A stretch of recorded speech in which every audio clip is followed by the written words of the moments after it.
तो देखा भाई लोगन ई बारे भैया भंसी वाला जौन 300 रुपया दे के भौजी के गान माल चाहता रहे का तहने के विश्वास नहीं करता बात पर हम जानता नहीं विश्वास ना हो वैसे कहते हैं कि वीडियो को पूरा देखो तब तो पता लग जाए भैया 300 रुपया दे के गान माल चाहता हूँ कि ना। अपना काम कर रहा सच में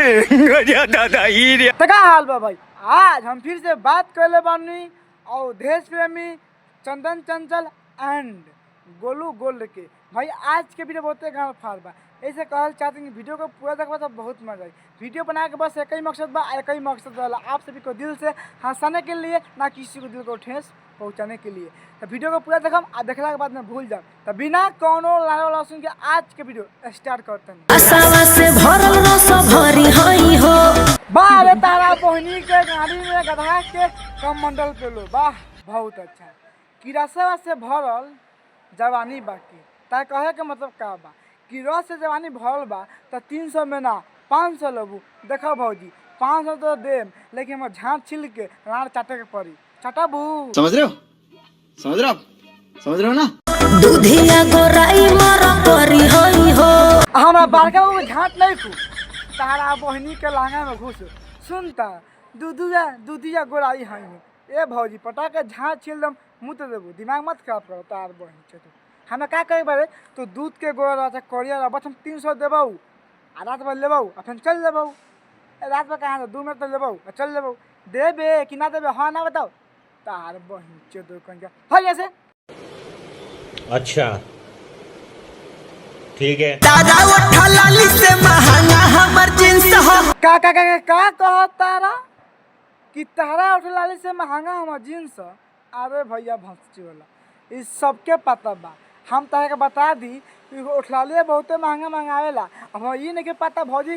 डुप्लीकेट उठलाली लगावतिया कि ओरिजिनल कसम से कहत नहीं भैया अगर भौजी ओरिजिनल लगावत है नु तो पता के तारा झाँट छील दी अगर डुप्लीकेट लगावत है तो लहंगा उठाई आप घर मार लिया चल कितने तेजस्वी लोग हैं हमारे पास कितने शानदार विचार रखते हैं तारा जैसा माल के दिहिला हम 300 देखा तारा भैया भंसरी वाला के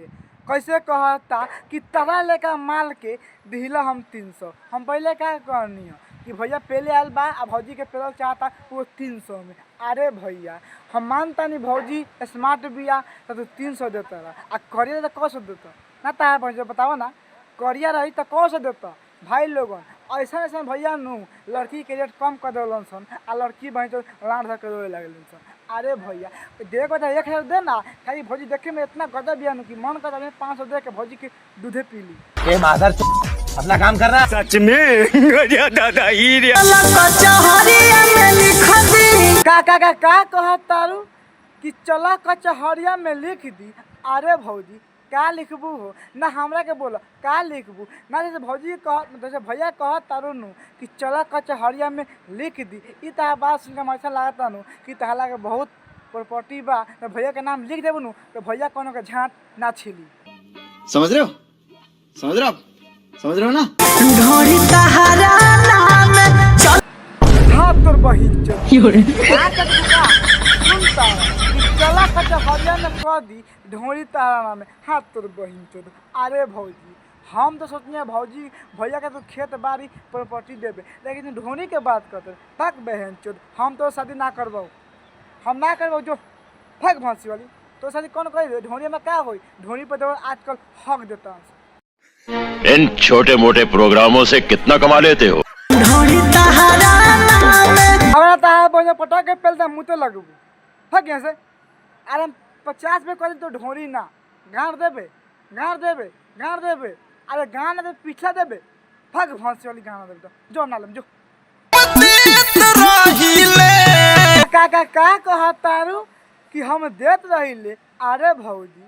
का देत रहलू हो ना हमरा के बोला का देत रहलू सुन तारा भाई लोग भौजी खुद कहतिया कि हम देत रहिले तो ये भौजी इहो बता दो ताहा भतार लेला कि ना लेला क्या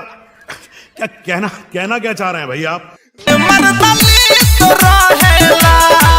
अरे तारा बहनी के गाड़ी में कमंडल पे लो वाह बहुत अच्छा कि हम देत रहिले आ भतरा लेत रहेला क्या बात है आजकल के भतार के भाई कुछ अलग ही बात है आजकल की लड़की ऐसी हो गई है कि खुद अपना भतार को दे रही है, भतार उसका ले रहा है। अरे भाई हम तुमसे यही बोलना चाहते हैं, अगर तुमको ज़्यादा मरवाने का शौक़ है ना तो आ जाओ मेरे पास। ऐसे ही वैसा हम रुए हैं, अभी मेरा शादी नहीं हुआ। हाँ एक लड़की के चक्कर में पड़ा हूँ, वो मेरे से बहुत प्यार करती है, हम भी करते हैं और शादी हम उसी से करेंगे। लेकिन जब तक वो नहीं है तब तक तुम आ जाओ, पहले खड़ा करो।